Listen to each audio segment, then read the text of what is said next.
All right. So last time I talked to y'all, I was telling y'all about how yesterday I saw this woman who is now on TV. Her show, her skit that she had on Instagram for some years now is officially on TV. And I told you about the relationship that she had prior to that she had left, and alakazam, here she is, right? Well, I'm trying to put it in the best words that I can. And I feel like I sat around and had this topic going on since last year. And it might be a little bit repetitive, and it is me telling you many different stories and many different ways about removing people out of your life. And it is uh, a story about many people, different, just basically these constant examples to give you of the importance of how to get to where it is that you need to get in your life. Okay? Just the importance. Okay? Why keep talking about this? Why mention this? Why is this a constant topic? If you've been paying attention in your life, you've been paying attention that many people, whether uh, you go watch read a book, whether you uh, go watch a lecture or watch a video or anything, are telling you this, okay, in their own kind of way. These people are telling you that, look, in order for this to happen in your life, these are the things that you have to do. But what I have come to recognize the most is that mm, mm, mm, mm, mm. I don't think people are directly telling you there are people you're going to have to cut off. There are things that are going to have to be removed in your life. There are places that are going to have to be removed in your life. Um, there are there's a mindset that you're going to have to build in order to get over here to this, and that. That's what is important, okay? And I talk about this because this is the very thing that was always put in my face. This is the very thing that was something that I had always had. Well, when you're around, when I was around you, I didn't do stuff like this, and I don't attract stuff like this, and around people who were just in tune with what the fuck was around them in their lives and how they attracted it and why they attracted it. And it's all these different things. Okay, and so let's get back. I have living examples. I have people that I have brushed paths with. I have people that have been in their homes, and I'm looking at them on TV. I'm looking at them on magazines. I'm looking at them all over. I actually sat back and looked at shit as far as, how do I say this? Like, there were people interviewed and took pictures of me, but what, I couldn't tell you where I'm at.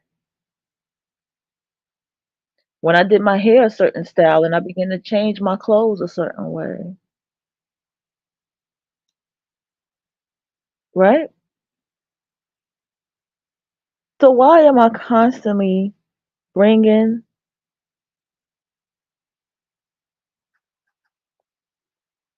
this up? Okay, I'm bringing this up constantly because I don't think people pay attention enough to recognize it.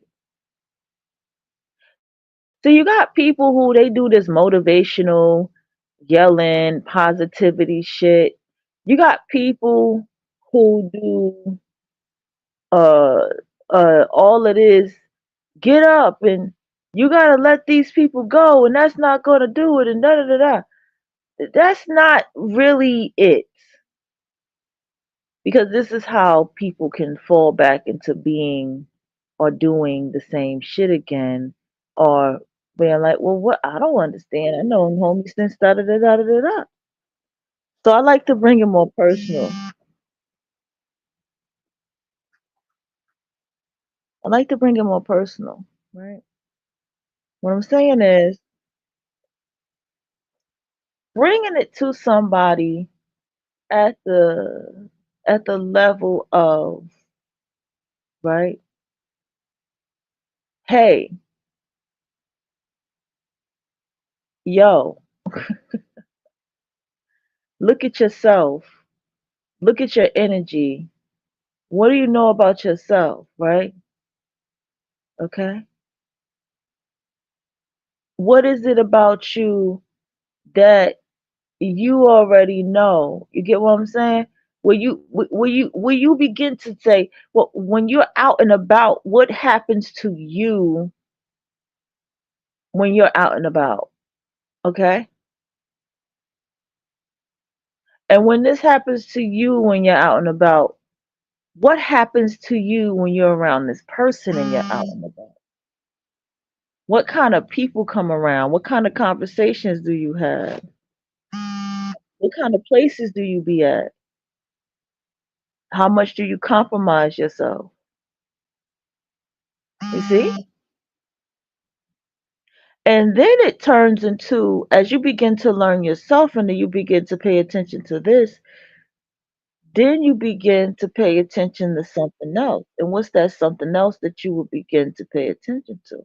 You will begin to pay attention to, wait a minute, I, I was out and about minding my business, doing this and living my best life. And here come this person in my space talking about this and that as if they're this and that. And then now you can follow your intuition or you can hold your ground and say, oh, wait a minute, this person is a complete poser. This person is not completely what they are. Maybe they're not a poser. This person is not the exact thing that you want manifested in your life. And so, what do you do when you look at that person and realize they're not exactly what you want manifested in your life? You say, oh, wait a minute. I'm going to tweak it for myself so I can manifest what it is that I truly want in my life. You get it? That's how it works. Okay? That's how it works. And guess what? It don't work no other way. It don't work no other way. And so you say, damn, I'm not liking this. I'm not, I go outside and I sit here and I play my piano every day and I play my pianos as much as I can. And the next thing you know, I go outside and I meet somebody who plays the piano, but they don't really study music theory like I do. I mean, I study music theory, but they don't study it like I do. And so then there's the standard of how you want to meet people. But then here's another thing that happens: your conversations, your dialogue, if you even talk, you're listening, okay? You begin to say, oh, okay, okay. Now I'm being myself more when I talk to people. When I read these books and apply them, you see, because I didn't get to the books yet, or the lectures, or whatever it is that you do. So you begin to put yourself more energetically in a space of yourself. And then you realize, you know what? All these people that I'm meeting in this world, all these people that I'm crossing paths with, these ain't the kind of people that I really want, that I really want to cross paths with. These ain't the kind of people that's at the caliber of what I want for my life.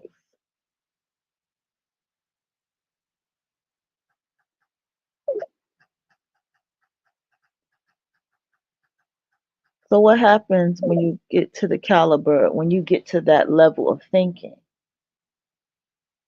You begin to move your life to the caliber of life that you seek for yourself. So now when you go and look and you learn about, well, what is the 100 ways that rich people think? What is having a successful mind? What does it really mean to be a musician? What is the lifestyle of a musician? How many instruments do I know how to play? Do I have to play to be a musician?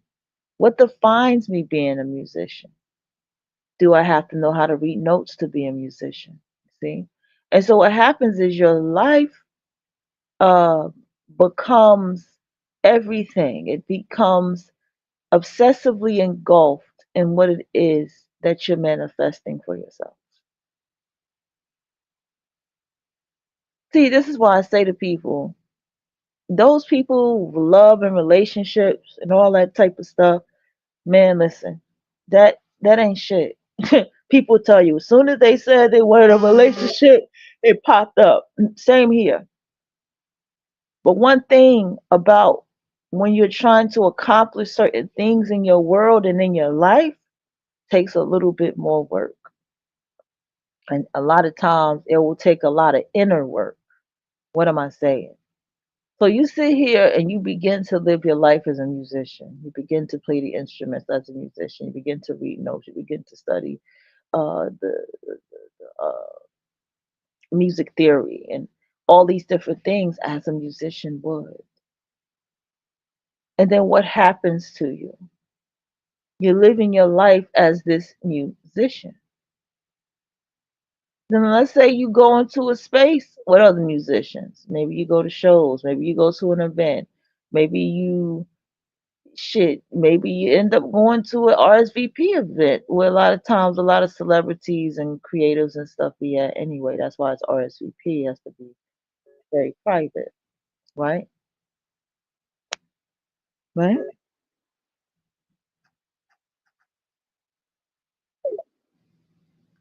But what happens if you go to this event, this circle, these places with these great musicians and these other people, and then the next thing you have imposter syndrome because you feel like maybe you are not up to par of the life that you said you are.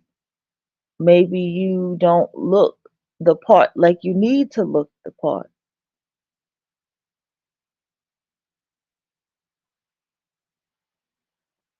All right. That right there is the inner work that you have to do. That right there is a part of what needs to transform in your life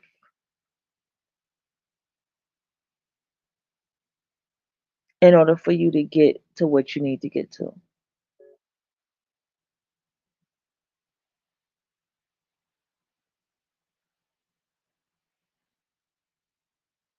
Okay?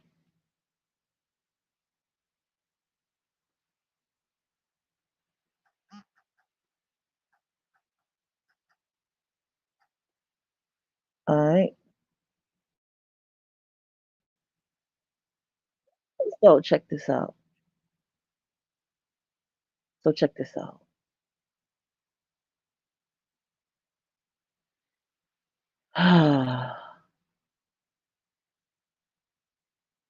What begins to happen that's new, right? Or what begins to happen when you experience that? Now you have to do the inner work. And when you do the inner work, this is when you really start doing the healing, start taking the steps that you need to take to get to the level of life that you truly are seeking for yourself.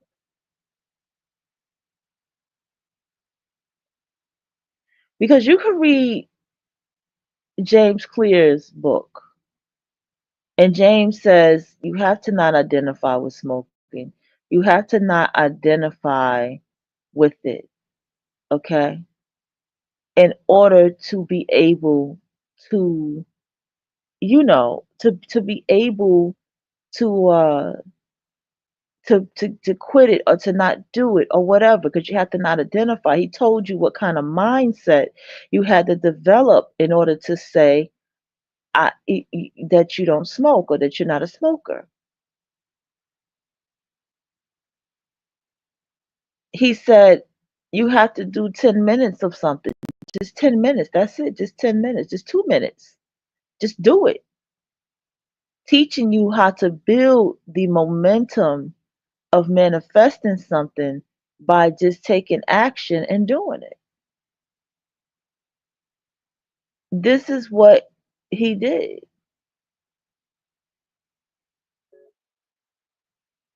James Clear also was somebody who he went internal with how to build atomic habits and how it to be a part of your life and who you are. And he went very simple, but very clear. Okay?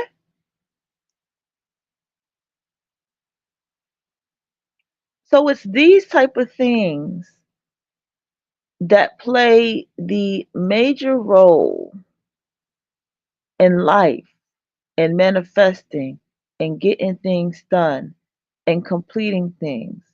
And what it takes, okay, to to to get to that one thing that you want to manifest or this lifestyle that you want to build for yourself.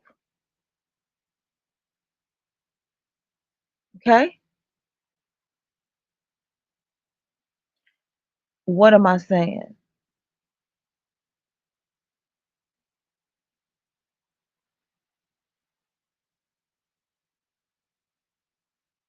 I'm saying what I'm saying. I don't even have to get any further than what I'm saying. Here's the thing, too, that I think is a very key thing about everything that I talk about.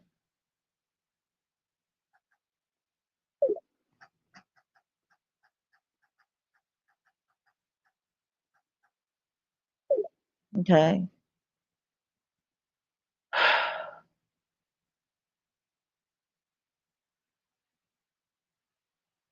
What I'm saying is that I think that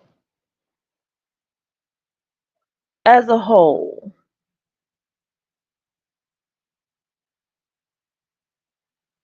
it turns into this thing of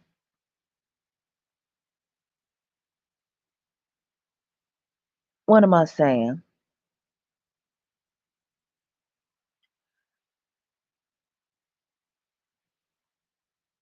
You're understanding how you're getting a very what they call the secret formula or the secret sauce, right? Of what makes things what it is. You get what I'm saying? You're getting how people are manifesting what it is that they're manifesting to get where it is that they're at. Because you have to check you have to check how people talk. You have to check the mentality of people who are where they are versus the people where they got to say about where they are. It starts at a small scale. If somebody has an issue with a celebrity having what the fuck they have, trust me, they'll have an issue with a neighbor having what the fuck they have. Somebody looks at a celebrity and say, "Oh, they had to fuck to get what they had to get." They're going to think the same thing about somebody having a goddamn Lamborghini car that they had to fuck to get what they had to get. Okay? So that tells you the mentality. You got all these people who suddenly, miraculously, oh, I don't fuck with Diddy. I don't fuck with how do I say this? I don't fuck with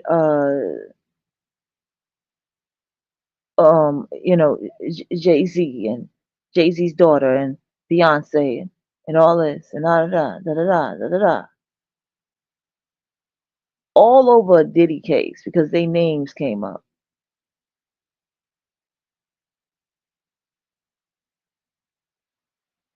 All over a Diddy case because they're not on their own, but because of a Diddy case.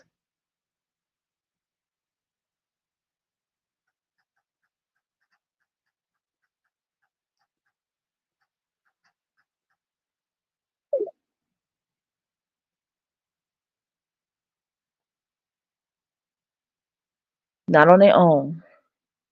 But Diddy just gave them reason to want to hate people, hate celebrities, hate anything about anybody. Diddy just gave them reason to do that.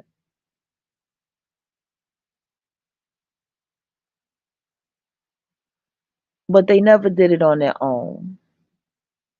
Or maybe they did, but Diddy gave them reason. It's more safer now to hate publicly, all this type of shit. But that is not the mentality that's going to get you where you're trying to reach. And that's the point. That is not the mentality that's going to get you any goddamn where. If you really ask me. And this is why you have to stay away from people who have this very nasty way of thinking. Okay?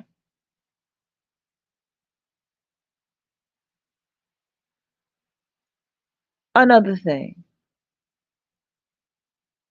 What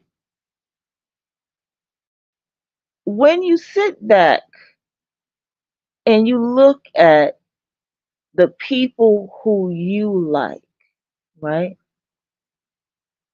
When you sit back and you look at the people who you're like, damn, this person is very talented.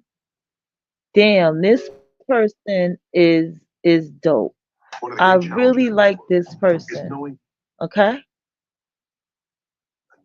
Or I hold on. Excuse me. Okay, I don't need copyright. All right.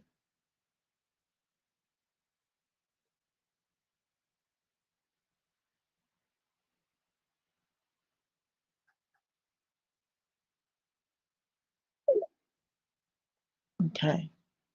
Here's what I'm saying.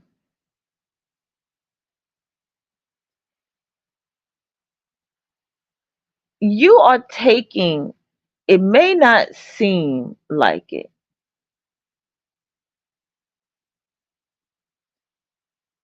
but you are taking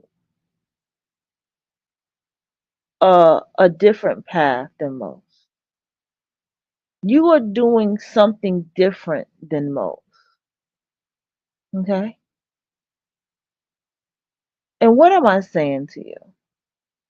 You are doing something different.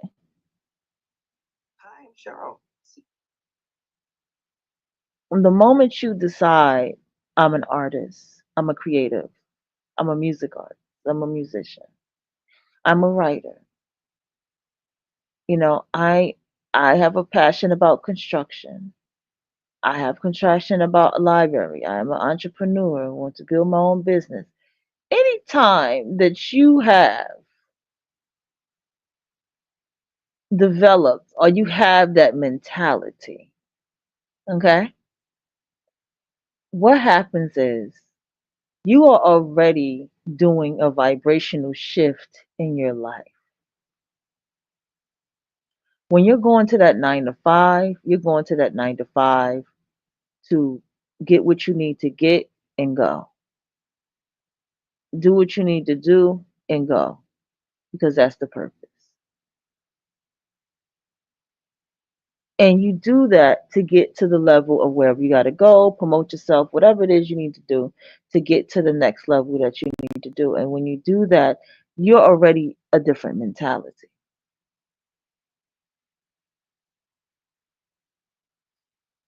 When you sit here and you decide these different type of things to take yourself to school for free, um, anytime you even just read books, you have to understand that on this American soil, you are vibrating differently. When you want to go to another country to go to their museum and learn about their history, their art, their culture, speak their language, you are vibrating differently. Once you go into that level of the mind and knowledge and information, you're vibrating differently. And so, therefore, you are going to have the wisdom to vibrationally attract who have the same vibratory alignment as you. And there are times you have people that cross your paths and they got some wisdom to drop to you, and you can apply it. Most of the time, you will. And what happened is you meet people and they'll tell you, hmm, you want to accomplish this? You have to spend time with that person. So, therefore, there's a very heavy imagination uh, in their manifestation as well. Okay. And you got to spend time with them. It's like, what you mean spend time with them? No, you have to watch their interviews. You have to read their books. You have to go to their lectures. You have to go to their events. Spend time with them. Get a notebook. Write things down. Listen to who their mentors are. Listen to the books they've read. Spend time with them. That's what's been that's the idea of spending time with somebody that's a part of manifesting what it is that you want to. And then what happens when you begin to spend time with the person that it is that you like, or that you have a love for and respect for their work ethic and the things that they do at the level of where they're at. You'll begin to see who their mentors are. You'll begin to see, oh, wait a minute, they did this like this person. They dress their clothes like this person. They do things like this person. You begin to learn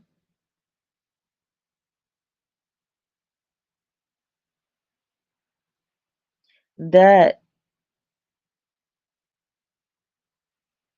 wait a minute, sometimes you might even see that they might be copying the person because they admire them so much. And I saw a damn quote by Aaron Sorkin, and it said, I have never seen nobody in my life say anything like this, but he said, good writers copy others. Great writers steal. And I said, what the fuck? What you mean? What you mean great writers steal?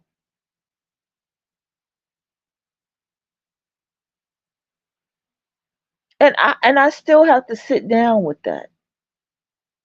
I have to sit down with that one, y'all.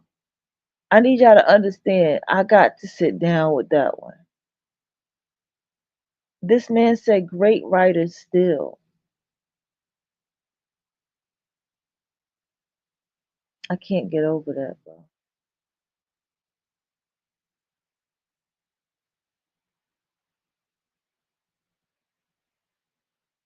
And then I said to myself,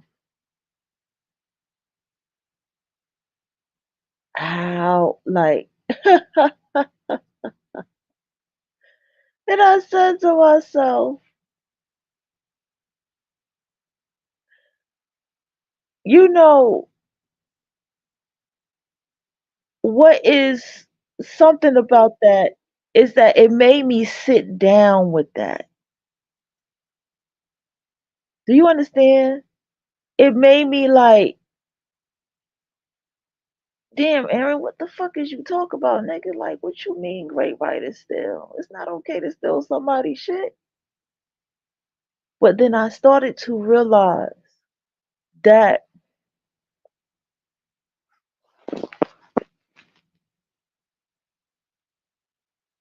um I started to realize that there is some absolute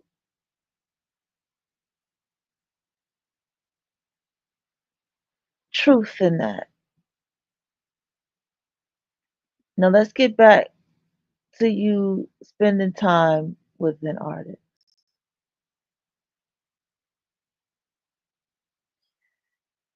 You spend time with this artist, and I tell you something, it's energetically, it's an energetic relationship that you begin to build with this artist. Okay. And the energetic relationship that you begin to build with this artist is that you'll probably find yourself listening to music that they listen to that you don't listen to. That happened to me. You'll find yourself in a space of eating things that you probably normally do not eat all the time because you are engaged with this artist. Okay?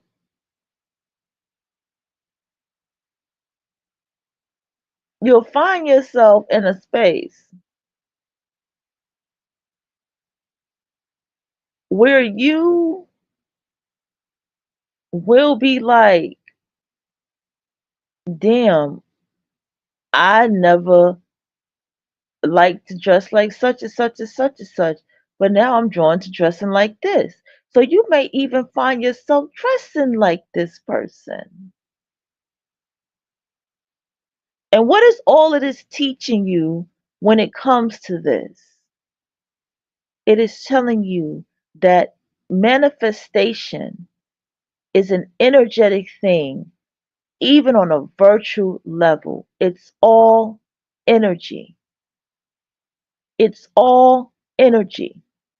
So if you sit here and you turn on YouTube and you entertain people who are drama filled, who say the most nastiest stuff to people, who do the most meanest stuff, you are energetically sharing that space with that person. You ever notice that you ever see somebody's energy online and you just block them? You don't want to see them, you don't want to see their name, you don't want them popping up, you just know what and who they are. You just like, ugh, right? Because energetically, you don't want that to come around you. You don't want that to be in your cipher when you walk outside, or people to even sense that you associate with stuff like that, which is called your aura. And here, listen, that sounds like that could be an over exaggeration, but baby, it's not. It's not an over exaggeration.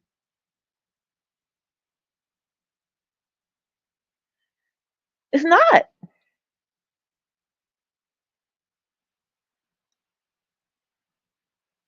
It's not an over exaggeration to sit around and and be like, you know what? I just don't deal with this. I just don't want to deal with uh this type of foolishness no more. I don't want to engage in these kind of conversations anymore. I don't want to be around this type of energy anymore. And you won't. And the way that it begins is you may find yourself hanging up that phone. I'm being serious. You may find yourself just completely clicking off the motherfucking phone like, nah. Okay?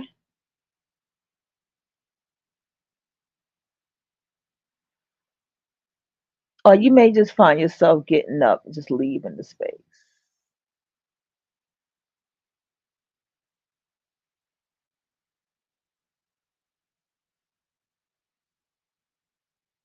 You may even find yourself saying, fuck it, block the person.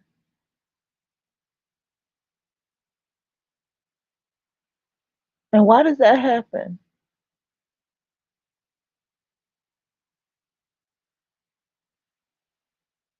It happens because you are going into a place of manifestation.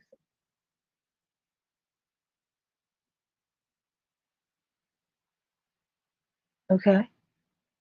You're going into a place of, of pulling in the energy of the lifestyle that you want for yourself.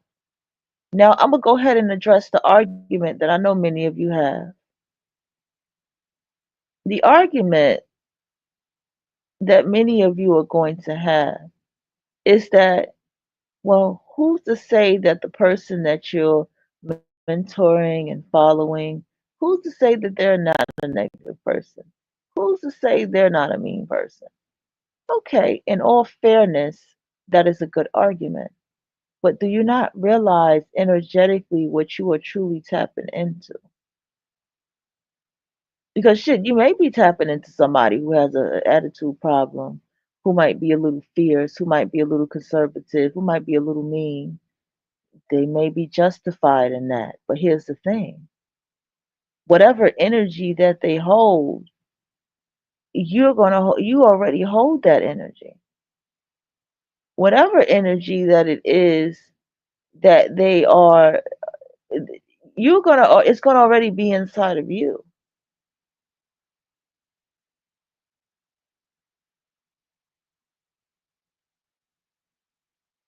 Okay?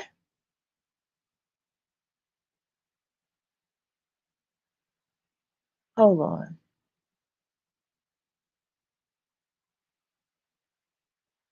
A tired liver. Let me see.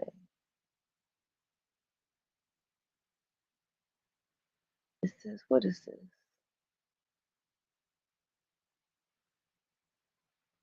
The four pillars of living health. Age-related inflammation, possible digestive system. A lack of bowel production. My bad. I got a little distracted here looking at something. So let's get back to what I'm telling you. You are attracted or has a lot of times, I'm gonna tell you the truth. The muse comes to you. You don't come to the muse. Okay? The muse comes to you. You don't come to the muse.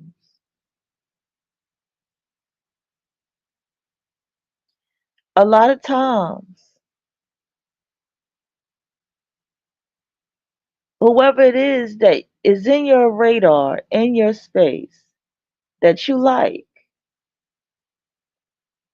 a lot of times what's going on is that you you manifested them to come around you.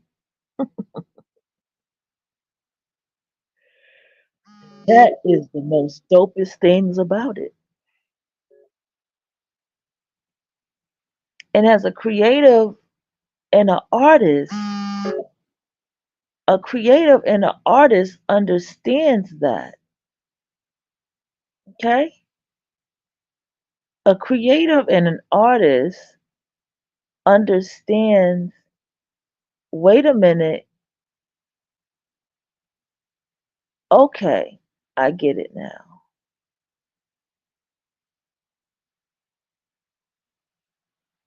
You get what I'm saying?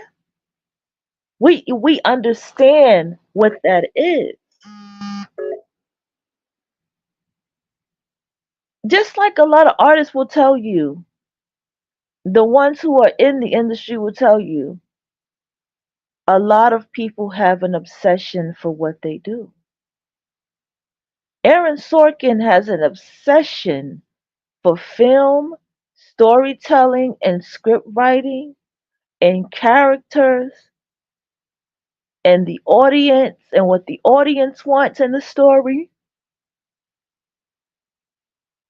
Okay?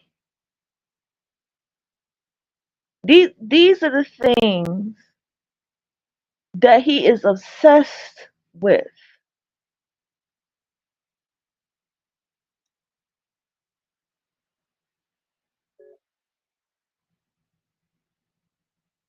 Okay?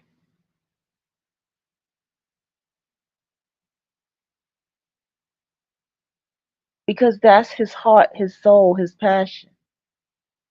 And you cross paths with people like this because it's all for you to do the same thing. You cross paths with people like this because it's all for you to manifest the same way.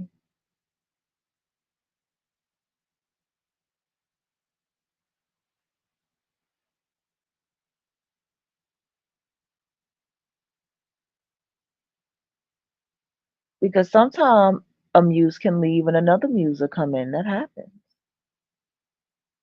Because the energy of that muse may not be the same anymore. That's another thing that happens.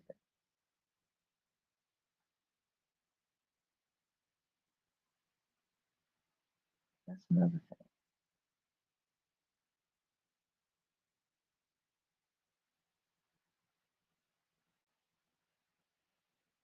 Here's another thing that is another key thing.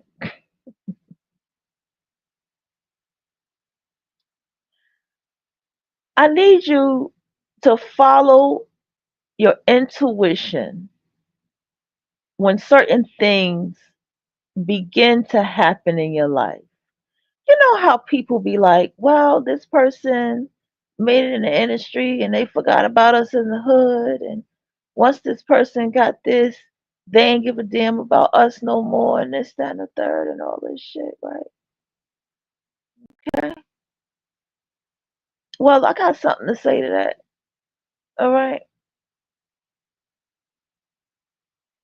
There are times something in your life may happen. Okay. You might have an opportunity. Something in you like, don't call this person. Don't talk to this person. Don't tell this person. Don't tell nobody. Matter of fact, disappear for a little bit and get focused on what it is you need to focus on. But disappear for a little bit. Right? Why is that?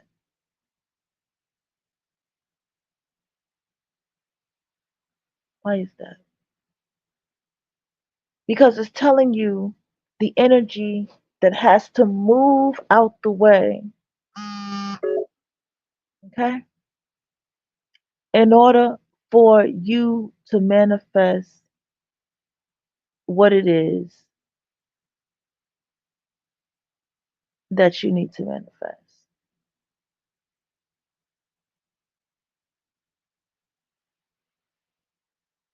Okay? It's telling you this energy has to go if you really want this energy to happen for you. And you have to remove all of this energy in order for this to happen for you. And so you have to listen to that because it's with purpose. I had a situation where I had money, okay? And I just had this energy to cut everybody the fuck off. I kid you not. I had this energy to cut everybody off. This was when I was in my early 30s. And I end up talking to somebody I haven't talked to in a long time because we did art together. And I was like, oh yeah, definitely got my money saved up, definitely gonna get a car, this, that, and the third. And I felt this negative energy come over me when I said that shit. And then as time went on, my energy just was like feeling like I was just tired of being in certain spaces around certain people. It can even be as much as being online, y'all, believe it or not. It can be as much as being online in certain places and people you may follow and channels and stuff. It can happen that way.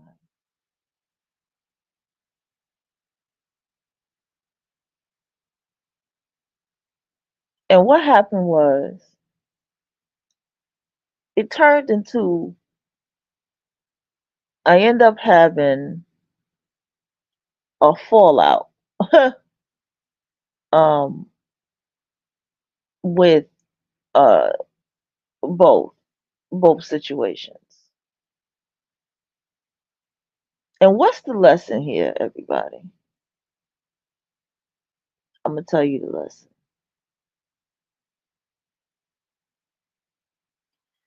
The lesson is that everything is an energetic alignment.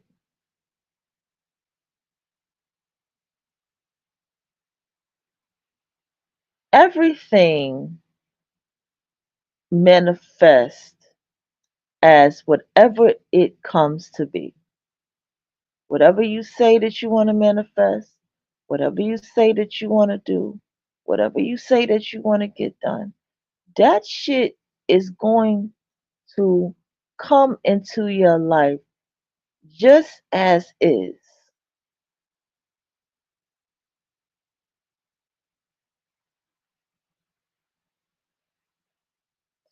I promise you that shit. You be like, oh, I'm ready to lose my belly. Oh my belly is just too fat. I'm ready to lose my belly. I'm about to do a belly flush. And next thing you know, you drink water, and then the next thing you know, your belly is flushing all out just how you said it.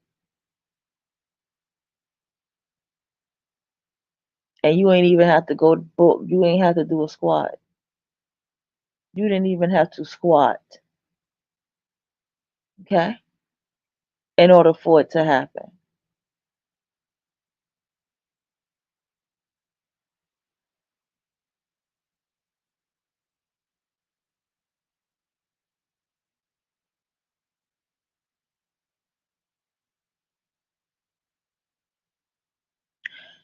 Why is that?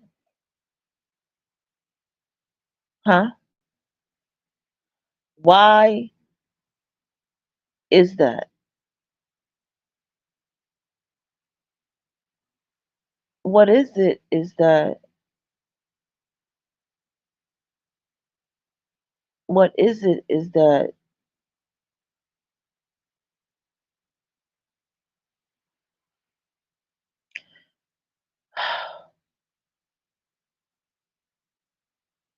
you have a formula that other people do not have. You figured out a formula, okay, that other people have not.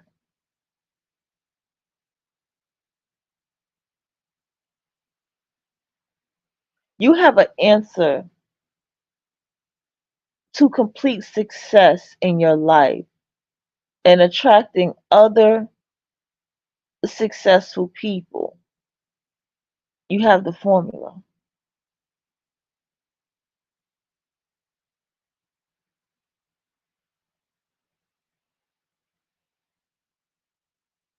And so, what do you do with this formula? You use it to manifest whatever you need to manifest. You use this formula to put yourself in the spaces that you need to put yourself into. That's what you do with this formula.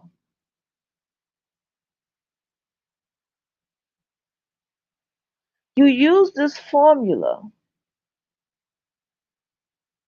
okay, to go into life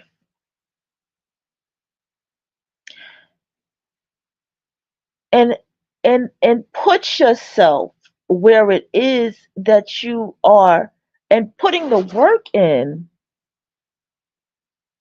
that's needed to be put in to do it. That little 3 4 hours of sleep may be just the kind of energy that you need. That drinking water, eating the way that you eat, whether your diet is salad and ramen goddamn noodles, whatever it is that is your formula, it's going to work for you. And that's how you're going to manifest. And it's going to be so much of your formula that you will never tell anybody what it is.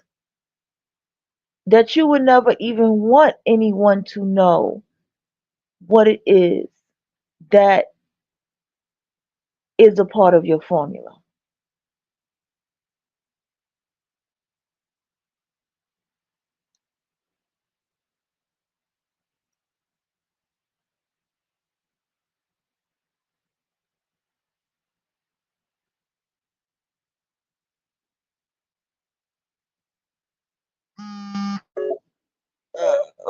Hold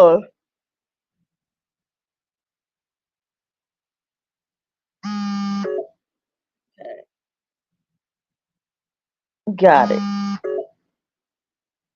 Got it. Okay, I had to look up something. Gotta go ahead and get us some smoke in. Hold on. I gotta smoke some for a minute.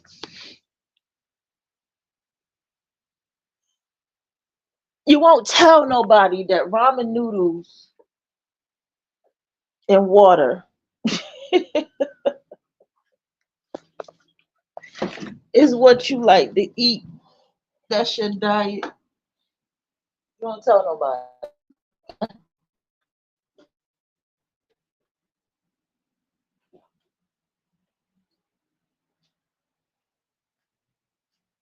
Get the hell off my art. Get off my art.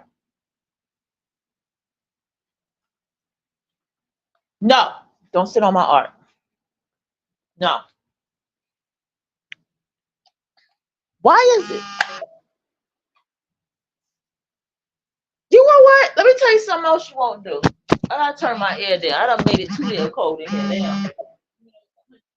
But let's turn it up a little bit more. Yeah, when it gets cold, it gets jeez. When it gets cold, it's more cold in the damn living room though. But once that room started getting cold, that's how I know it's cold. Shit, man. Um,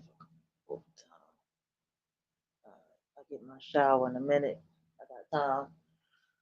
Oh boy, man, it's cold. It's cold in my house, but it's steaming outside, like 100 degrees outside. But it is cold in my house, honey. I just lit an instant in that bathroom. Just close that door so that instant can light up the bathroom and stuff, that scent and everything. Girl, I'm probably about to move that incense up in here. I got enough incense in here. Listen, so when you have a formula, you only go to spaces and talk to people about it who can understand it. You don't want nobody in. You don't want nobody, you just don't want everybody into your world. You know what I mean? You don't want everybody knowing how you do it, you know?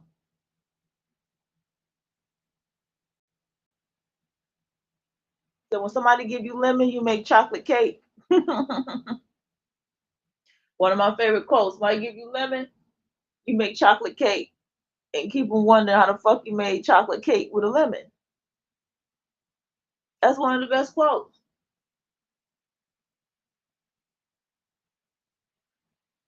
You begin to study the personality, attitudes of the people who manifest things that they do. They believe in themselves. They believe in their work. They've had years of reading and studying and learning. They have years of doing what they've been doing. I mean, they have years in it. And all the years that they have in it, they can get up and teach somebody something.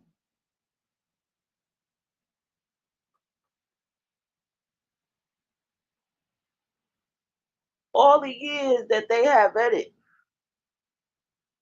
they're the same people that can be the one to know what the fuck they're talking about because they've made enough mistakes. They've built academies and guilds for everybody because that's what the academy is a guild for everybody. People to be a part of, to have their testimonies and show their success. And when you begin to have someone, the muse that comes to you, because that's how it works, the muse comes to you and you see how your muse does it, that begins to become your formula.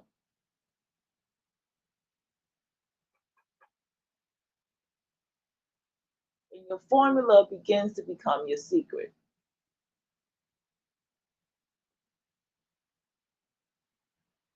Okay? It does. It begins to become your secret. It becomes the secret to how you do what you do.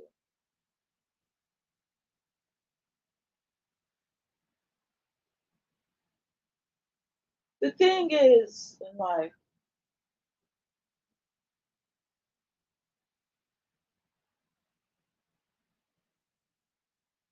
I think that you can't get stuck in feeling alone in your path. That's a young minded way of thinking. I swear it is. That's a very young minded way of thinking. You're alone in life because you are your own person and you were born alone. I mean, even someone born in this life as a twin is still, they're still their own individual person as that twin, right? And so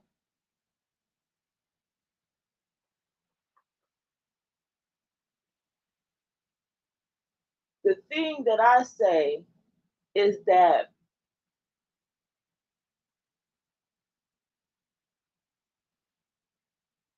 how do I say this? It's like you have to know that there are other people out there as yourself. You're still individually who you are, but you have a lot of people as yourself. You just have to go out there and you have to manifest that tribe of people as yourself.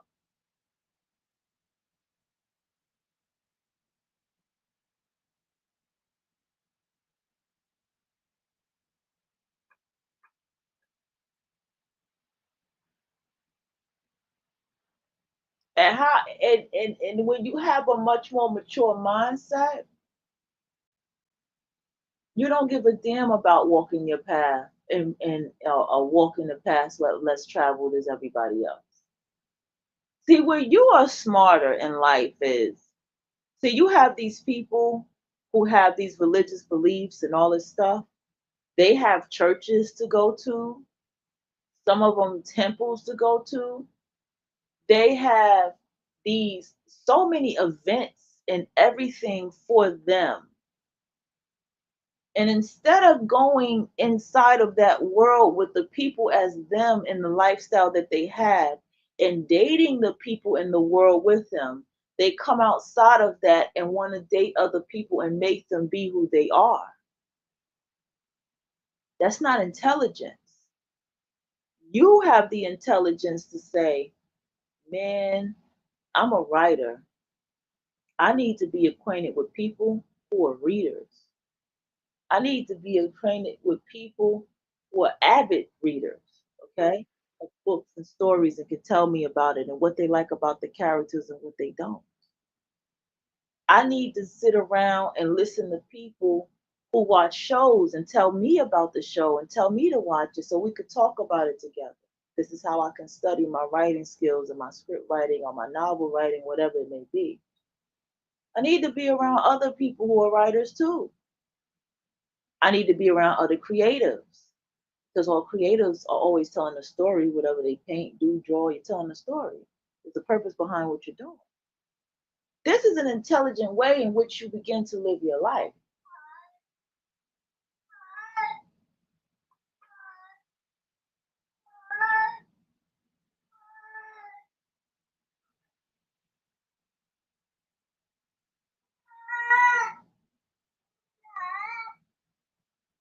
Bella, please, girl, stop.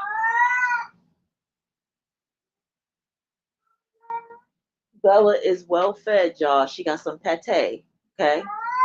I got her some nice pat, and I got fish, her favorite, ocean, the ocean flavored one, just for her. Bella's being a brat. She's probably upset because I told her to get off my art. All right. I take care of my cat very well. Bella's taken care of very well. Now she's sitting on the table that I left empty in the corner for her.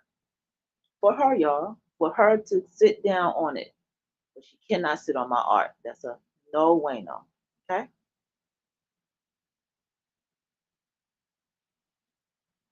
As I was stating, Here's the thing. I think that I see, okay, this is what I see. Fuck think. This is what I see. What I see is that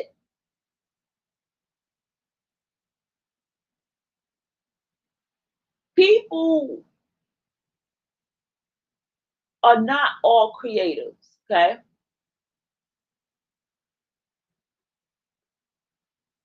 People are not all very smart. A lot of people don't know how to live their lives for themselves. They don't know how to do it.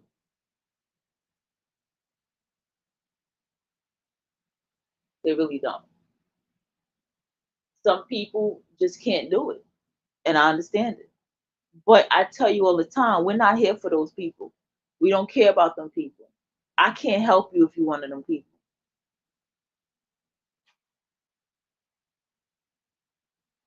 I sit here and I live my day to day life. And I find more and more as I focus on myself and focus on what I want to accomplish in my life, the less and less and less and less and less and less and less I care. You know, the less and less and less I care for those who are not at the same level or doing what I do. The less and less and less it has anything to do with me, what that person is doing. That does not do that. And that's how life goes. You look around and you have these people who spend their channel talking about people, living their best life, doing what they do, which is pretty much working, right? Doing what they love to do, whether that's acting, performing, public speaking, whatever it is. You got something to say. Then you say to yourself, well, aren't you doing what you like to do by reporting about these people and building a YouTube channel and making sure you got a nice microphone and making sure that your background and stuff look good, make sure you got your candle and everything's organized, making sure people got a website to go to you. Don't you aren't you doing that too? So what's the difference of what you doing versus what they doing? Do I need to answer that? Because we probably clearly see the answer to it, but we really need to answer it. And then it's these people who they don't know nothing about the lifestyle. That's another thing. You don't know about the lifestyle. They don't know the lifestyle of being successful. They don't know the lifestyle of why it's important to, yes, a lot of us are chain smokers, we're guilty of that, but why it's important to take care of your health.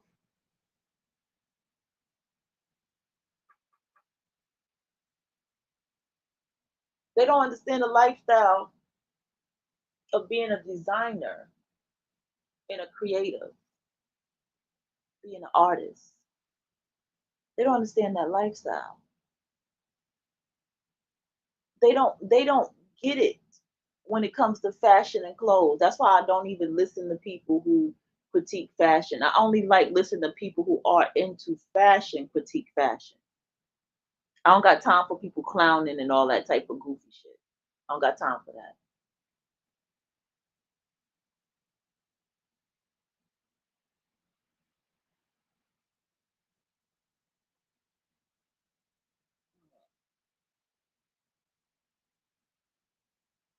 People also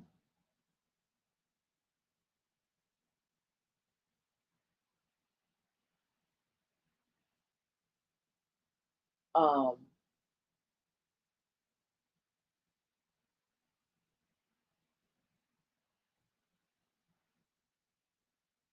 you don't want people to know about your world.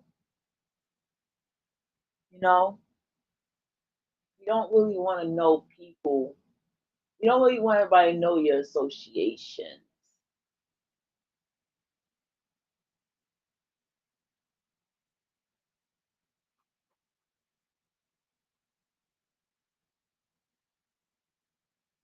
You don't. I didn't want to tell anyone that I was just so happy for the two people I knew that was at the Met Gala that I had to catch myself sometime, really don't be wanting nobody to know. You know,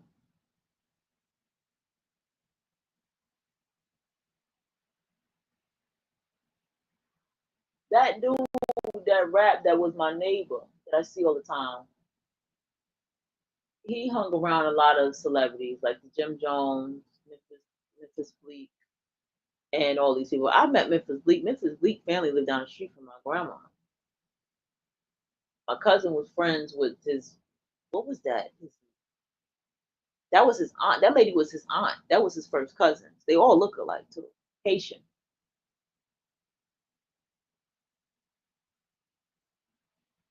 All of this. You know,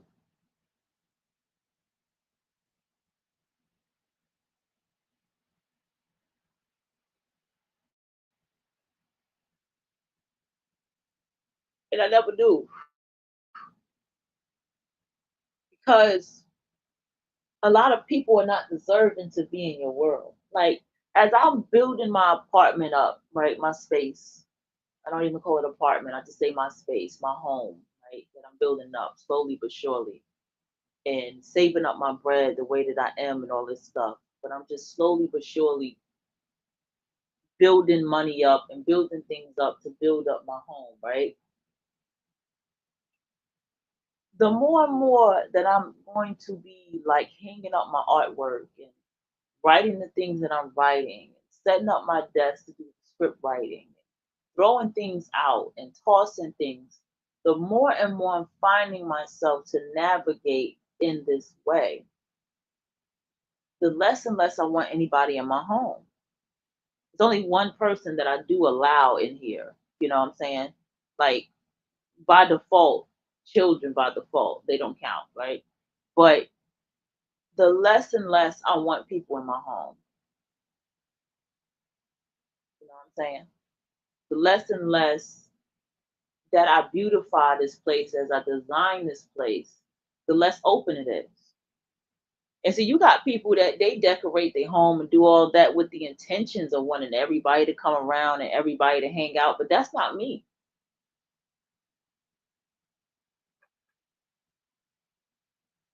That's not what I want. I'm making this space sacred for me. I'm making this space a place of manifestation for my candles and my flowers and everything that I got going on. I'm making this space and beautifying this space to be a part of every day when I walk in here, the energy of what it means to walk into this living room office space, to walk into my kitchen, to go into my bedroom. I have my bedroom set up before you come into the door with a nice little plush carpet.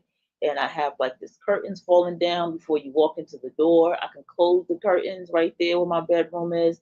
I've made it such a very secluded, comfortable space. And as I build the bedroom up and fix the clothes and everything up in there, the bedroom space is a lot more quiet for me. Even if I get on the computer and I'm learning something or listening to a book before I go to bed, it's still a space of silence for me. Eventually, the computer, um, I probably will take the computer out of the bedroom and make the bedroom a space where I probably listen to tones and stuff like that, where I probably quiet my mind a little bit more in the bedroom space. That's eventually going to happen. And this space I'm in now is going to be the active space, the artsy space, the space of doing this and doing that. This is going to be the most active space in the house. The back room is the back room. It's going to be presented and decorated as the guest room. So more than likely, that's the room where I'm probably going to move the futon in if I can. I don't know if I can even. I might have to take that bitch apart and put it back in there if I can remember. Like I might have to take that futon apart and then put it in that back room because it's such a guest room space. So it's like bedroom, futon, more comfortable. I even thought about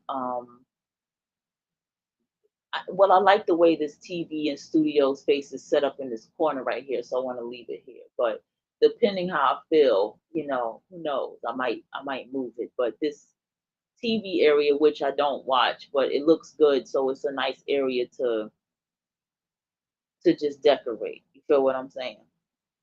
And the more I do this, and I'm serious, the more I do this,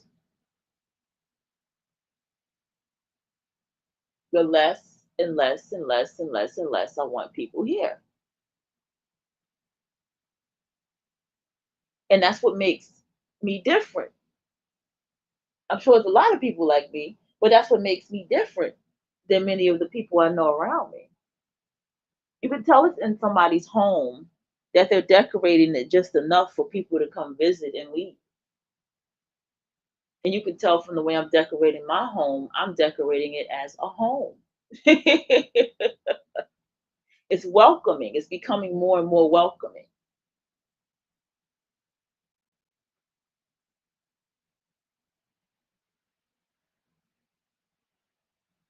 And that's a beautiful thing.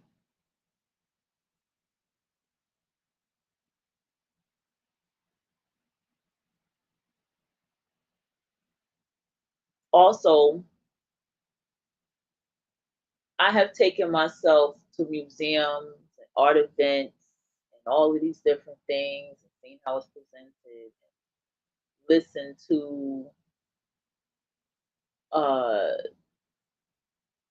just so much I have done, and a lot of times I wish I've done more, but I've done a lot. And I can tell you that the much that I've gathered from, I realized that these spaces I've learned a lot from, and I pick things up and I pick up articles, and it's just a lot of things that I've done. When you, just that's the beauty of getting older. When you actually have done things in your life and you've reached accolades with a lot of things, you may not have the certifications to say it, but like I build so much things for myself.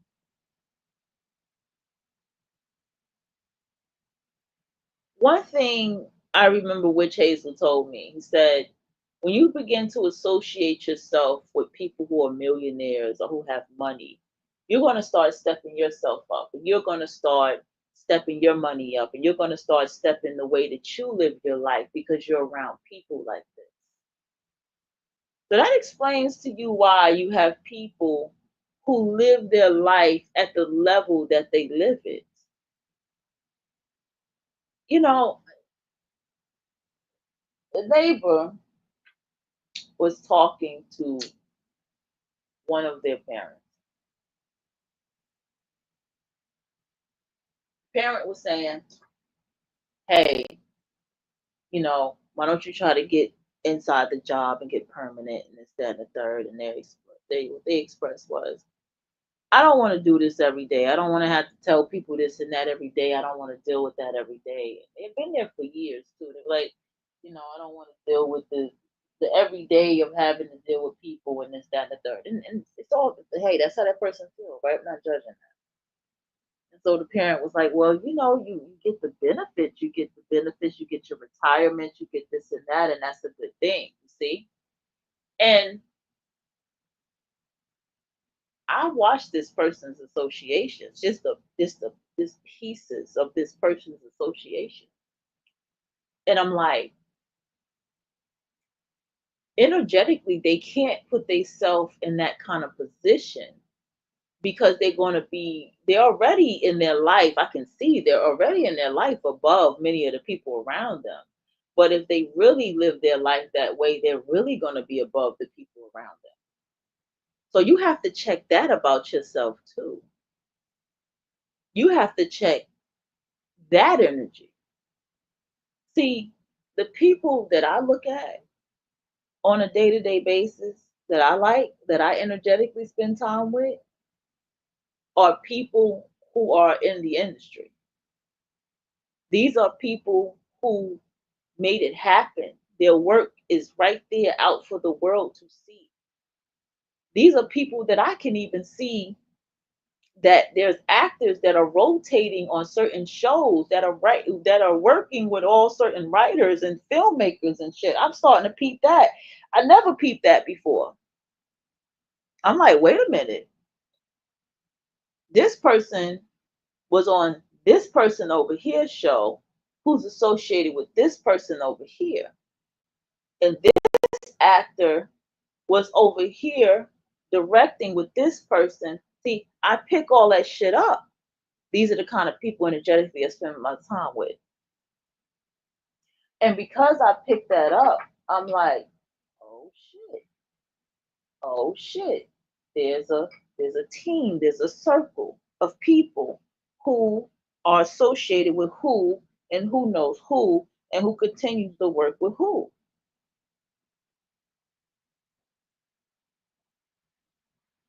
I'll tell you one thing, I don't see people who work with Tyler Perry working with these people.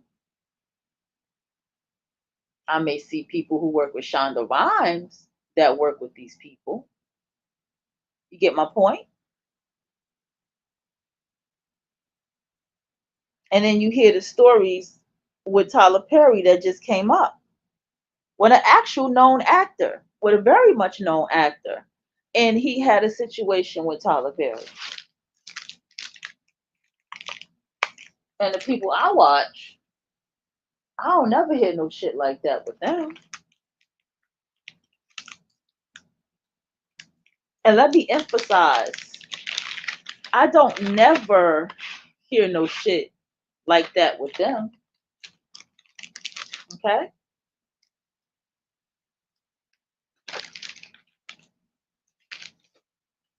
All right?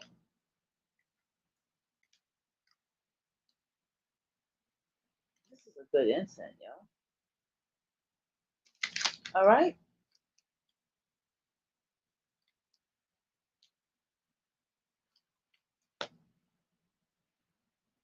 What is my point that I'm making with you? You have to even check your vibratory alignment, even outside yourself, what they call virtually, because that's still vibratory alignment.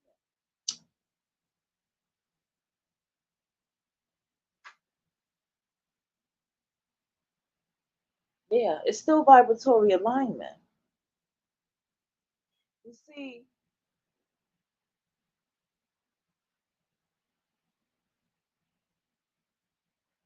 what's, what always intrigues me in life, right? What always, like, I'm serious, what's always so intriguing to me is you really, I can't even get that. You really have people who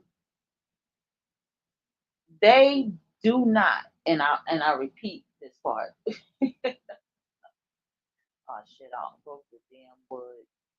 They do not see their own creations. Okay? They do not see what they have absolutely manifested in their lives. They don't see it. They don't see that if I just let this go over here and let this go over here and let this person go over here, something is going to shift in my world. They don't have that.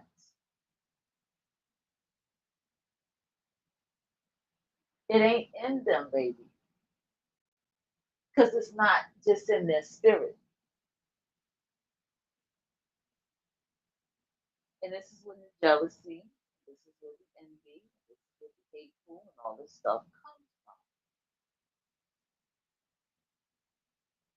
They'll never go to therapy. They'll just go to church and talk to somebody who is not a certified clinician to help them with what they're going through. That's dangerous, but that's them.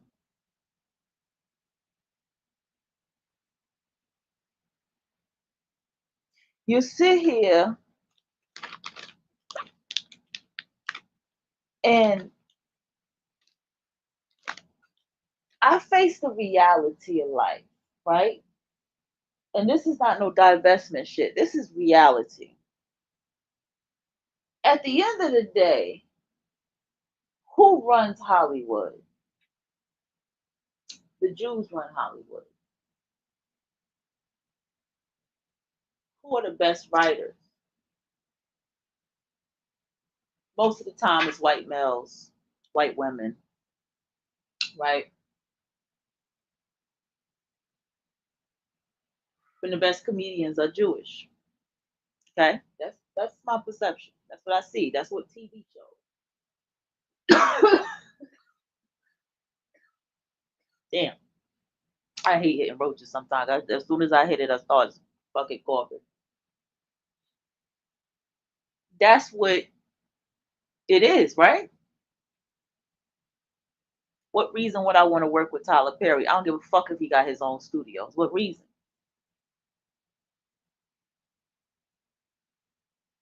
Tyler Perry does not tell the stories that I watch. Tyler Perry doesn't even write women in the most like even the Jewish man doesn't even write women the way that Tyler Perry writes it. He writes women. First of all, he has women in his writer's room writing women, right? More.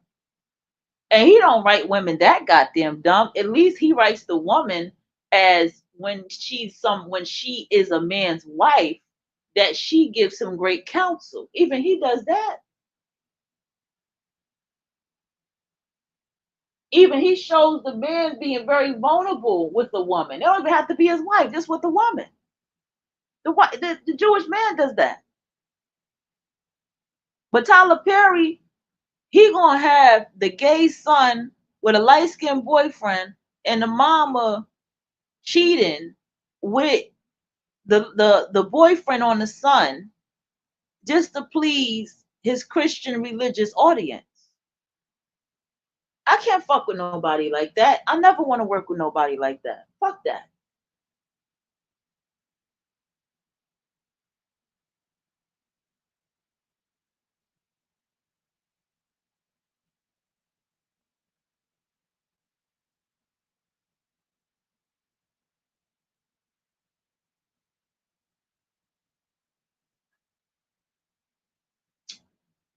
Here's the thing.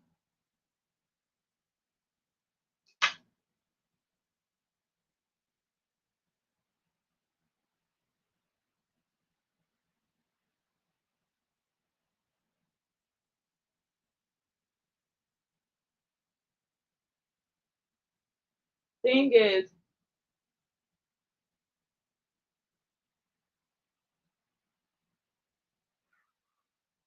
with the whole thing with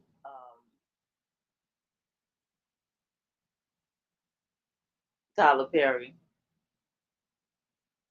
he's not on my radar. I watched his shit. Oh, I watched this shit. It was one show. I said I tried to do a project on myself. I said if I was to rewrite this, how would I rewrite it? And I said I wouldn't. But that's the thing. I do need to do that. I need to rewrite it.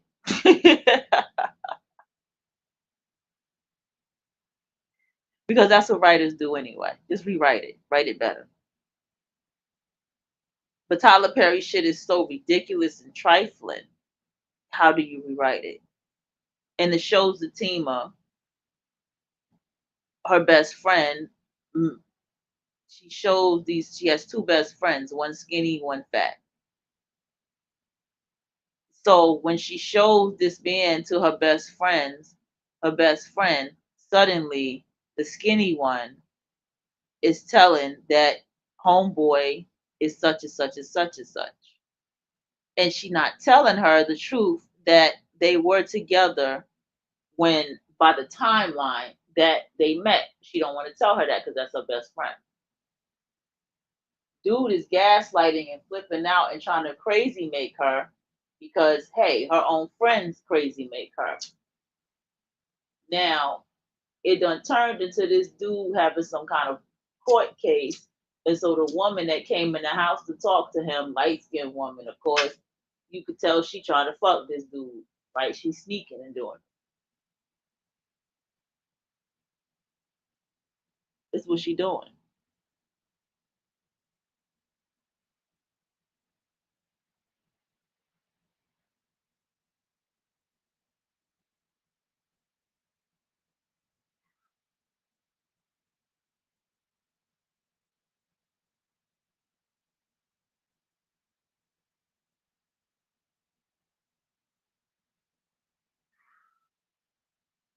And so you can already see where this story about to go. But you go to the Jewish man or Jewish woman, and they write a story, and the women are close and they're best friends, and they having their problems in their relationships, and they having their little situations in their friendships. But it ain't all this extra shit. I think Friends was like that or something. I don't remember. But it ain't all this extra shit. And trifling, treacherous, betraying shit.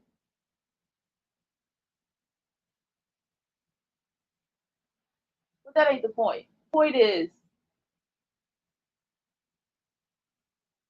as a creative, as an artist, Tyler Perry's artistry, not an artistry that I respect.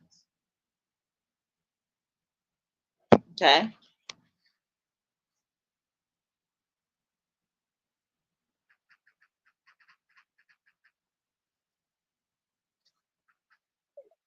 Okay. I watch his shit because I like to see where it goes. I like to see characters and shit. But it just turns out to be fucking stupid every time. Like, I know human beings do human shit, but this right here wouldn't happen like this. Not with somebody like this. I mean, people are human, I understand it, but nobody's gonna do no shit like this. This is all a dig and an insult to black women, Tyler Perry. We are catching on to it. This shit is traumatizing. This is ridiculous. Who's gonna do this? And the first thing I think about is all the people that I like fucking Genji and Aaron Sorkin and Lena Waithe, even Lena Waithe, writers like that. I'd be like, and Shonda Rhimes, and I'm like, how would they have done this?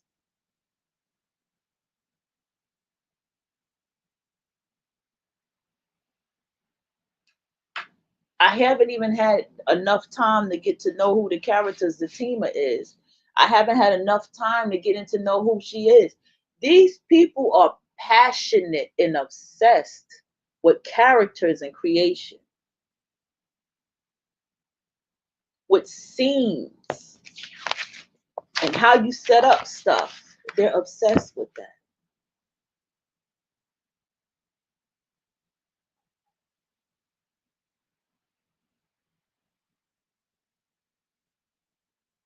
They're obsessed with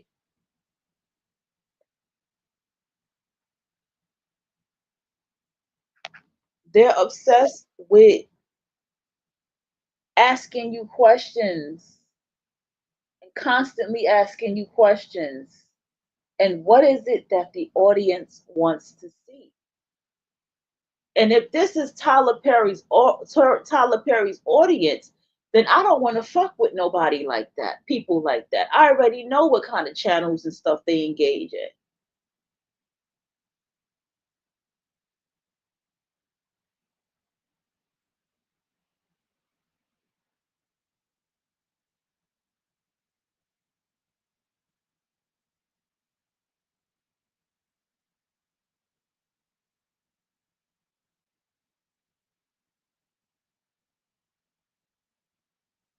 Another thing, yo, you know what, too?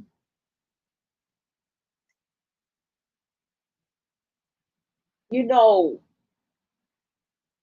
Tyler Perry puts in the work. Okay, I'm not hating on the work that he puts in. He puts in that work, but he's still gonna get critiqued by me.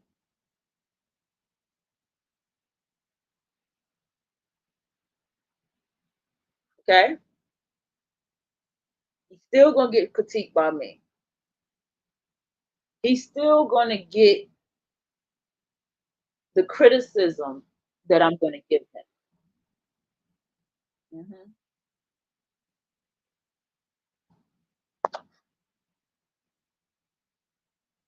And he's gonna get it because a lot of black women are tired of what they see with Tyler Perry,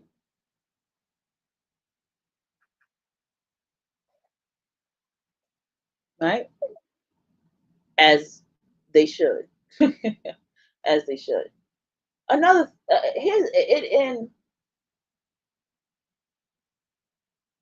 yes, we're dealing with someone who's a millionaire, right? I get it, and they're a writer, and I'm talking about writers, right? But he's not somebody who will ever like. He might be somebody's muse out there. He may be a muse that came to somebody, but again, your muse comes to you because energetically that's already who you are. Otherwise, you wouldn't have even attracted the muse unless it was already who you are. That's the point I'm making to you people. You you gotta listen.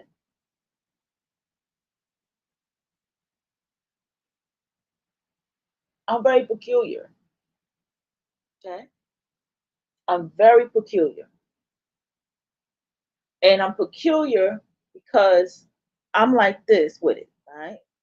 I feel like, word up when I tell you this, I feel like I have been doing what I've been doing for a long time and been in the places that I have been and seen the things that I have seen. And I've never been incorrect in my observations. Whatever it is I study, whatever it is that I watch, whatever it is that I observe, I've never been wrong about it. I really haven't. Because that's the vibrational alignment that I'm on in life, right? I've also noticed about myself that I also can be somebody who knows how to research shit, okay? To know what I'm knowing. You get me? So I'll research who wrote this, who is this person, listen to an interview from this person. I'll go as far as, all right, let me see, because most of the time when you get into their lives, they're going to tell you the parents and stuff. They always told us in college that we should not use Wikipedia and that Wikipedia is not the best resource. But I have to somewhat disagree with that. And I have to somewhat disagree with that because I have gathered a lot of bios and information from people um, through Wikipedia, especially people who have been doing what they've been doing for a long time. And I found out their um, who their families who their families are. Okay, right. So moving along in the storyline,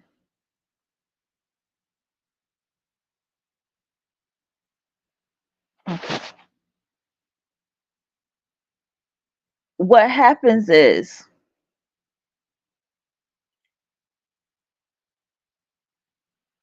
that's what happens when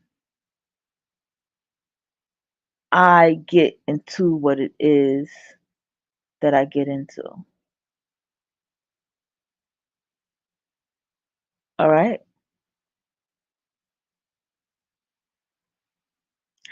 And let me also tell you this.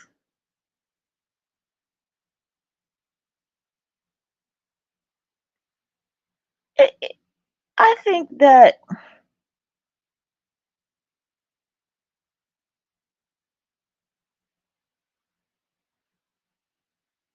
I feel like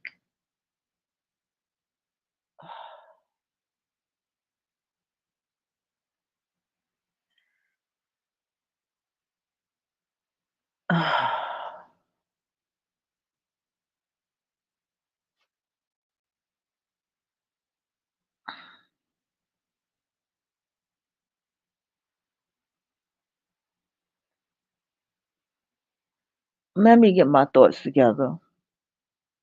I feel like you're gonna have to get away from people who don't share your same mind. Like I said, the work world is different, right? Unless you decide to be a personal assistant for a writer or work for a studio, or unless you have that at your access to like literally go inside somewhere and work for a studio or be in a movie area or do anything like that. Unless you have that access, then yeah.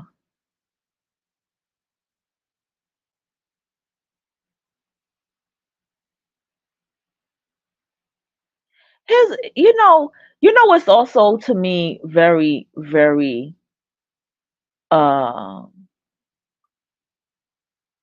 um beautiful about life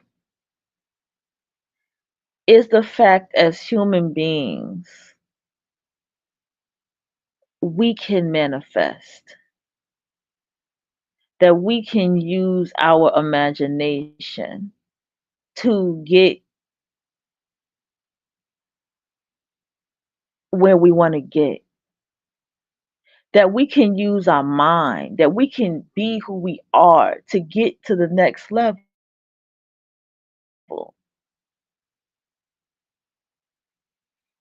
okay,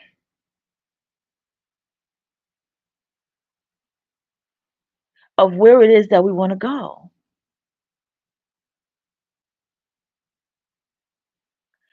And here and what's even more beautiful is when we can manifest this level of frequency, we then manifest these kind of peoples around us.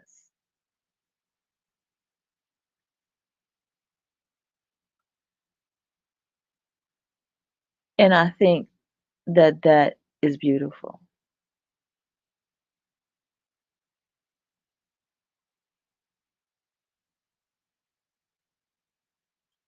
And that in itself should be the reason for everything.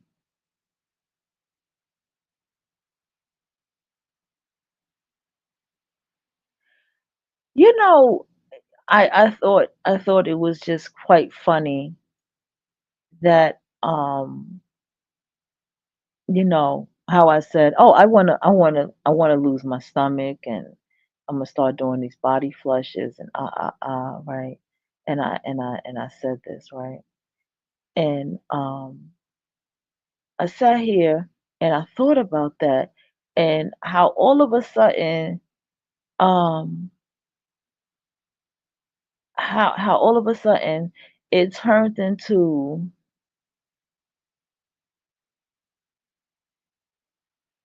damn, now my stomach is flushing its damn self out.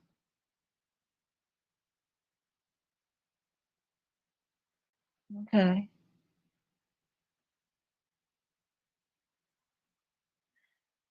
Then it made me say, oh shit. Ugh.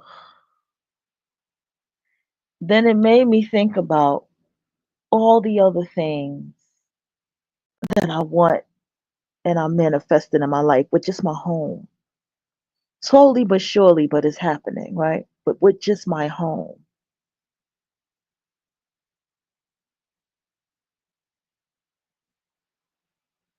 And I have gone through so much before that when things don't turn out or work out the way that I want them to work out, I just don't even stress it no more.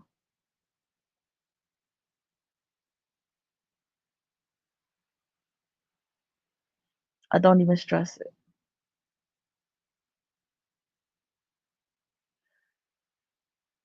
I sat back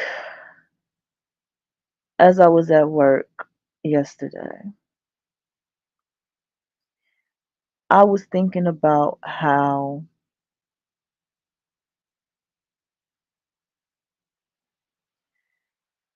it turns into this thing, right? Of now we have uniforms, right? We have uniforms at work. And I'm like, so the uniforms is telling you the hierarchy of who's who at the job, right? And I feel like these uniforms also happen because there were people overstepping their boundaries at work and people had to find out what their position was because like no one really know who did what and who was what at the job because there's so many different positions, right? Well, what happened? Um, what happened was when we started these uniforms, I can also sense the attitude of the people at the job. I can see how they carry themselves. I see who they talk to, who they don't talk to, who they speak to and kind of don't speak to, according to what your uniform is. I'm starting to peep that, right?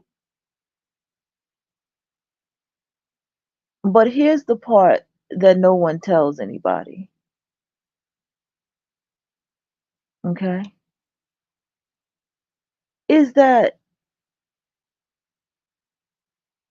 energy discriminates. Energy separates. Energy segregates.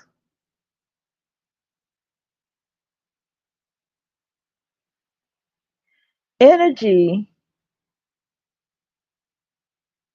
are energy is where the manifestation is at.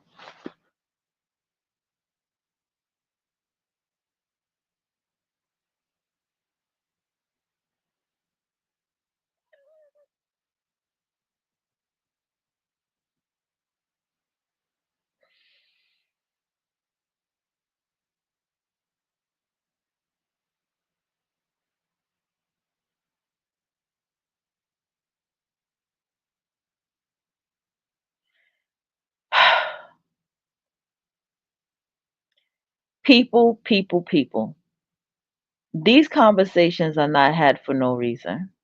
People as myself do not sit here and talk about the thing that we talk about for no reason. We lived it, we've made these mistakes, and we get on these microphones and we talk about it. We get on these microphones and we live it. The quote once says, live it vivid, right? I like that. Live it vivid, meaning you live it in your real time, you live it in your real life. The books you read is applicable to your life. You apply it all to your life. The audio books, you apply it to your life. There's a reason dark psychology was a section for a long time over here. Take advantage of listening to that. Take advantage of hearing stories. Take advantage of listening to my stories. Because all of it is saying one thing and one thing only. It's about your own inner compass, your own inner vibratory alignment. When you look at other people and you see that they have this certain level of success and accomplishment, and then you see them end up in this relationship that fucks up their whole entire image, i.e., the Little Mermaid. Here she was, the first black mermaid with her natural red hair and her locks. She made little girls cry when, like, little girls cried when they saw the Little Mermaid was a black girl. This is what she did. But whatever was going on in the back of her life caused her to not even feel how worth she didn't even feel worthy. She didn't know her worth of being in that position. That, look at now, she's in some baby domestic violence situation that nobody believes her. This is where the Little Mermaid ended up at. Even though the Little Mermaid is not a good story. Little Mermaid, unfortunately, is a story of a young dumb girl who gave up a kingdom over a man. And she literally became the archetype of that because that's exactly what she did. Isn't that some dark shit? That's some dark shit right there. That's exactly what she did. Even though she still was worthy of something by even being the Little Mermaid as a black woman, but even then, I told you I had my criticism of it. I wouldn't play as the Little Mermaid. I don't like the character of the Little Mermaid. She's beautiful, yes. She's a Pisces, yes. But I would not play. I would not, no, because that's like saying that's what the black woman is. See, I caught that very quickly. If you could catch that show from a year ago, I caught that very quickly. But the point is, you live your life to a certain caliber, so everybody must meet you where you at. You don't meet them where they are. They should appreciate, they should be thankful that someone like you of a certain caliber is even approaching them and talking to them, if you even do it. People approach you energetically anyway before they physically approach you, regardless.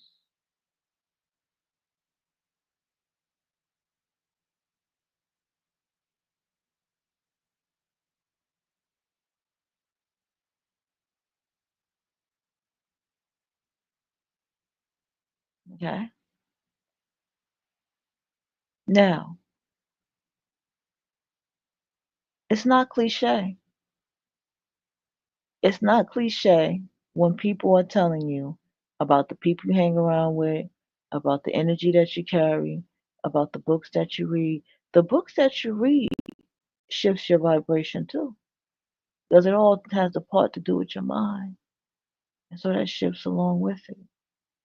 Those people at work that you don't really talk to like that, you don't speak to, that's with purpose. That's on purpose. You know, it's with reason.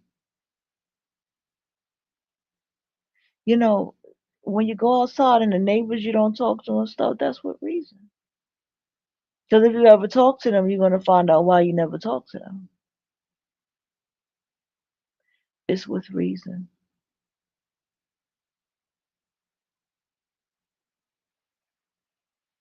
It's with reason that your muse has come to you, and now you're spending time with your muse. It's with reason that that's happening. It's with reason.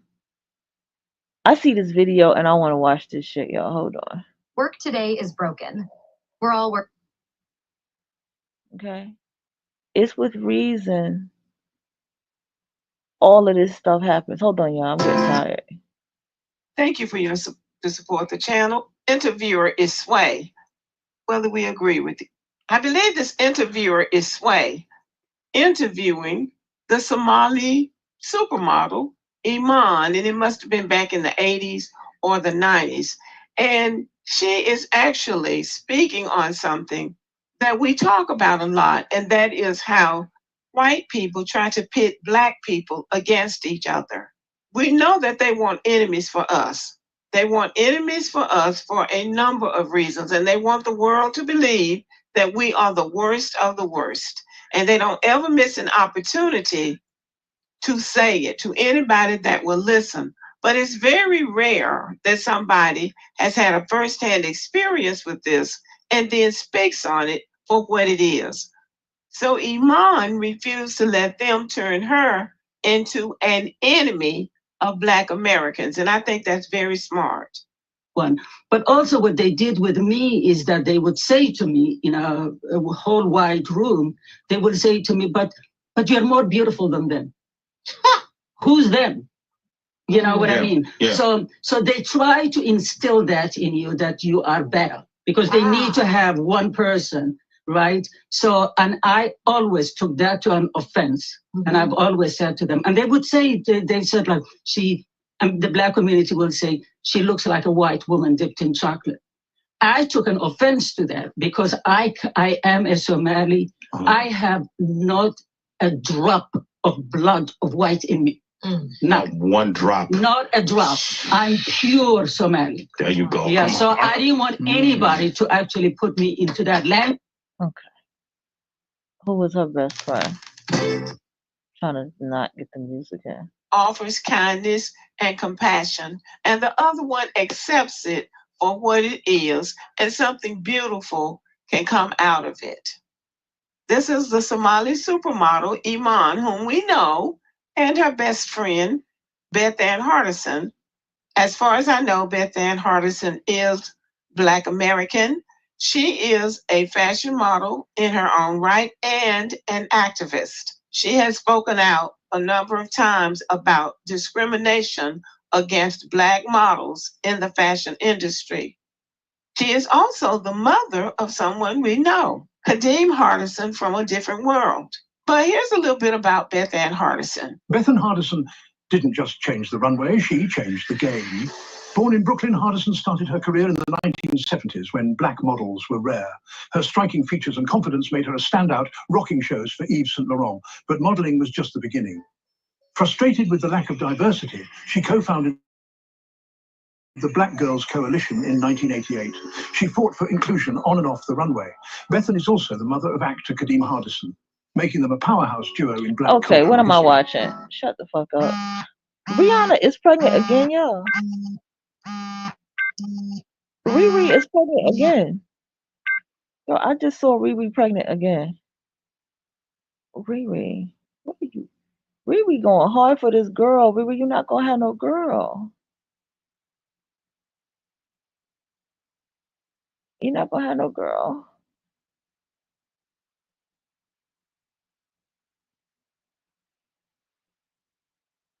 Okay. Who's this? Amber Grimes. Not the cowgirl hat with the New York Yankee on it. Hold on, let me see what she talking about. This shit is funny, y'all. I took a massive pay cut during a job transition from a job that I was miserable at, but being paid very well. And I decided that I would rather be happy than to be paid any amount of money. My happiness meant more to me than that. And so I went to another job, took a massive pay cut, and about 6 months into that decision, I got all my money back because I made the right decision. I don't know who Amber Grimes is, y'all. I feel her on that though. I do. I absolutely feel her on that. Okay, so I will say this, everybody, in conclusion, right? Um,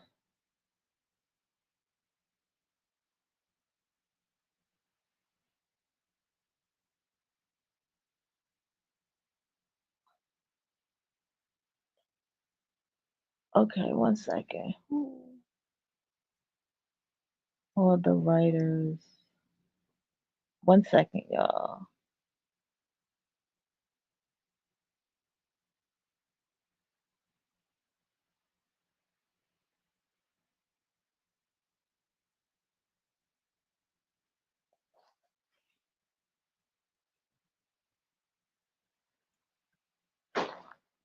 Okay, let me get that. Birthday helps me make sure. Okay. Man, if y'all don't cut this shit out, it better scroll down.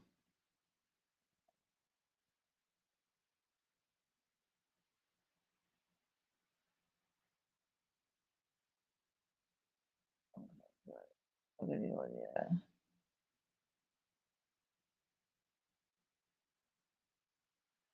I couldn't find information on multiple writers. If you're looking for more, what is Christina Ray Collins? Is the showrunner.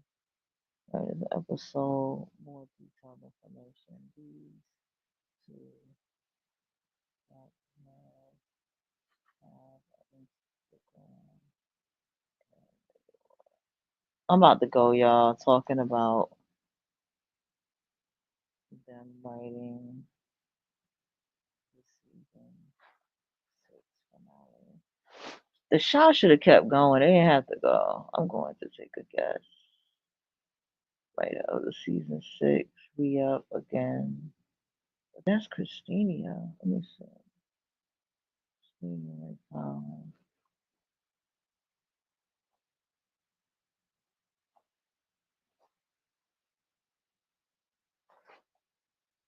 Okay.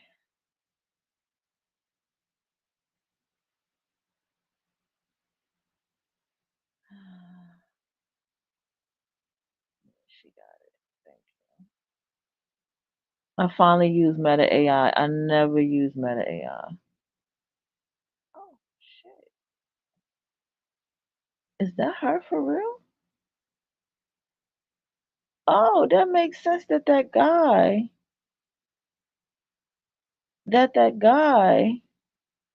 was on her page talking about the stuff he was talking about. Okay. She got a chance to write for the show? Shit. They got a whole yoni egg bitch that's writing for the show, and she's credited.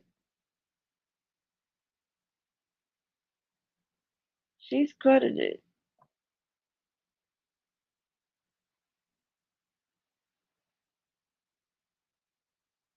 Okay. Damn, she got a press. Is this her? Let me see. Let me make sure this is her. Co-founder, creator of Black Sex Matters, writer and producer on The Shy. Yeah, she is actually a writer and a producer on The Shy.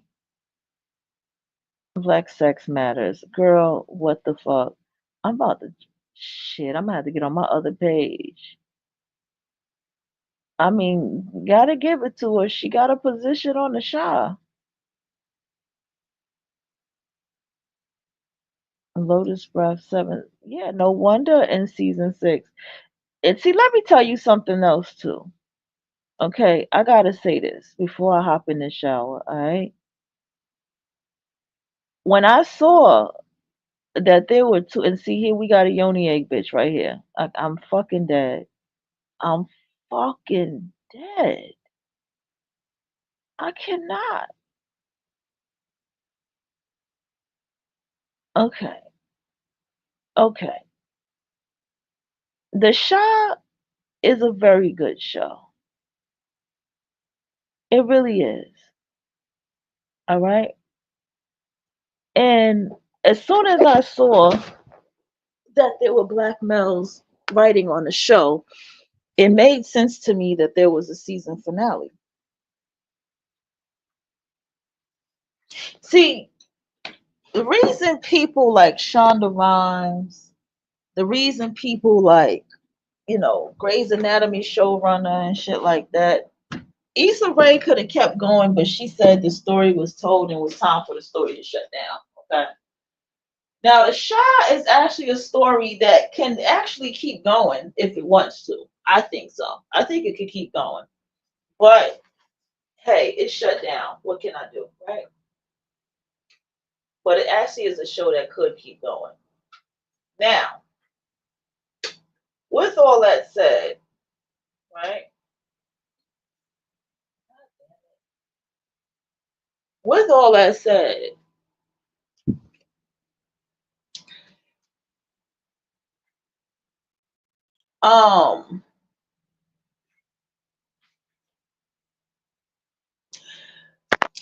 I can't. I told y'all.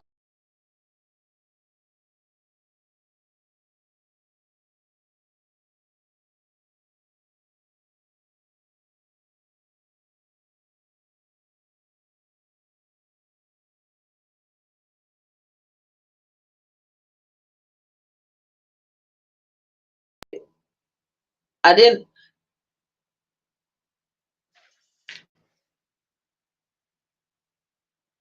I,